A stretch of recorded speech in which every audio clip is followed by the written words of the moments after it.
JT, the bass player. Dave, drums. I'm from Gothic Slam, saying hello out there, everyone. What's up? Take a couple of these with you. Take some love with you. Hey everybody, welcome back to Bands You Should Know. I feel like it's been a couple years since I've done one of these, and a lot of you have given me feedback. A lot of times when I talk about the different videos I do, I always get some comment or multiple comments saying that you all very much enjoyed the Bands You Should Know series and I should do more of those. And so here I am. Initially, I started the series because there were some bands that I really enjoyed, and as I was sort of making my way through the internet metal and music hellscape out there, I found that there wasn't a lot of mentions of certain bands that I thought were really good and more people should be talking about. And essentially that's what I'm going to be doing here. But I think from this point on, I'm going to be focusing on very short-lived, smaller, lesser-known bands. Like the one we're talking about today from Jersey City, New Jersey, Gothic Slam. Now, Gothic Slam were formed in 1987, but they really were first formed around 1984 under the name Striker with a couple different members. But by 1987, they had changed their name to Gothic Slam with the lineup that we will be talking about today, which consists of JT on bass guitar, Dave Chiavari on drums, Daniel Gomez on vocals, Bill Janice on one guitar, and on the other guitar, Claude Riker, who sadly passed away in 2017. Rest in peace, Claude Riker. So we start off back in 1987. Gothic Slam record their first demo and are soon signed by Torrid Records. Well, basically, we mailed out a demo, and 2 weeks after we mailed it out, we got response to Torrid Records. Basically, we mailed 3 labels in 12. And what 3 labels did you mail to? I think it was Music for Nations, Combat, and Torrid. Okay, Torrid was the first to respond? Yeah. Did anybody else respond afterwards? Well, we didn't really look at that, you know? We just... No. We looked to wait for Torrid and everything, and Torrid, you know, we got signed to them. And in 1988, they would release their first album, Killer Instinct.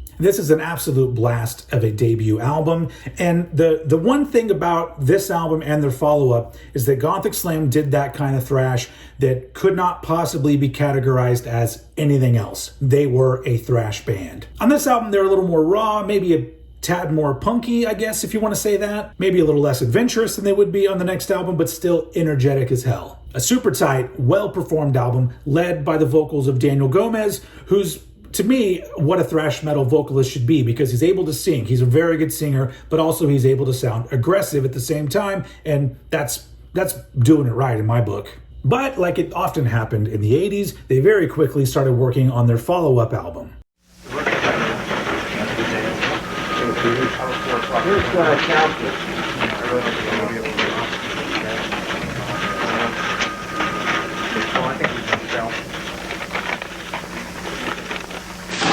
Their label, Torrid Records, was able to work out a major label distribution deal for their second album, the 1989 album Just a Face in the Crowd, which not only had the major label distribution on its side, but they also ended up making a music video which was played on Headbangers Ball.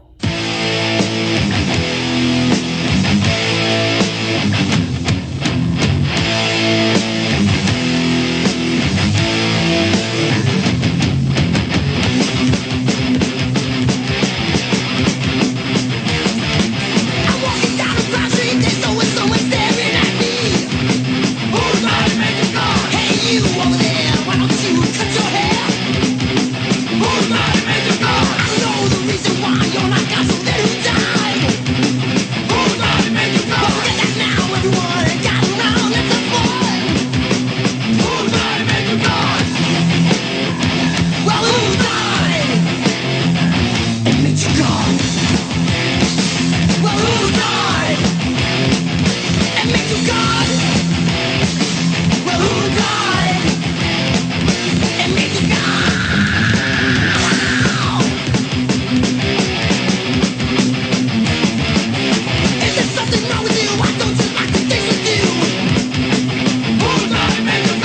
Now, there is a definite growth and progression to this album while still maintaining that very meat and potatoes thrash metal thing that these guys do so well. Your first album, Killer Instinct. Killer Instinct. Okay. How would you compare that to the new album? That was more like street metal. That was more straightforward and stuff like that. There wasn't that much room for, Yeah. Plus, when we recorded that album, the songs that were on that album were written long before the album were recorded, and the new album was a little bit more caught up with us. Those songs were kind of old on the first album. Yeah, the new songs caught up with us. And really, even with the slew of thrash metal bands that were coming out and putting out albums around 1989, this one to me still stands out as a really solid album. And of course, like any great band, after the album came out, they went and toured their asses off.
They not only toured with Law's Rocket, but they also played shows with all kinds of, you fucking name it, Nuclear Assault, Obituary, Death, Demolition Hammer, Suicidal Tendencies, Dark Angel, Death Angel. I mean, these guys, as the young people say, they went and did the thing. Do the young people still say that? But like a lot of bands from that era, the album didn't do exceptionally well. And because of disagreements between Torrid and Epic Records, they ultimately were very underpromoted. Now here's where the details of the band get a little bit blurry for me. They were still out there playing killer shows in 1991. One of them saw them opening for Rothschild America, and who else was opening for Rothschild America? Fucking Pantera? But they were out there doing it, but something happened. I'm not sure if they left Torrid or Torrid dropped them, or maybe the whole relationship just kind of fizzled out. Either way, the band was starting to fizzle out as well. Now, there was a demo of new songs that was recorded in 1993. And there is footage out there of them playing in 1993, playing new stuff that sees them adapting and progressing their sound once again. We got a brand new song for ya! And this is called Blindly Believing.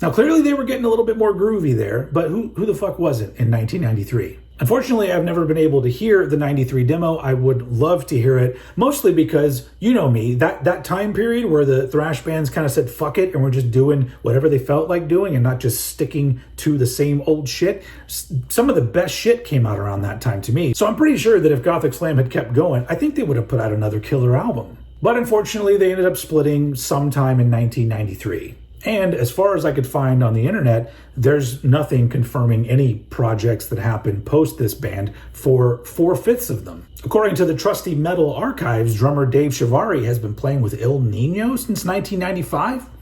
I didn't know that. Either way, I really feel that Gothic Slam, if it wasn't for the abundance of thrash bands around that time, I feel like they would have done a lot better because, in my opinion, they were everything I would want out of a thrash band, and they did it really fucking well. I think you can find Just a Face in the Crowd on Spotify and Apple Music, but I do know that you can find both albums in their entirety right here on YouTube. So there you have it.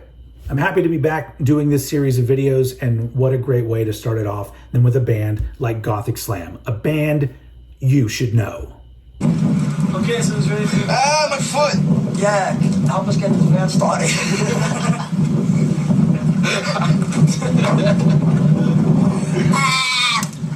All right, thanks a lot. Hey, no problem. Thank you, man. Remember, Peace pack and your love. sack around the world. Peace. My sack around the world. A couple of these ones. All right, cut. Yeah.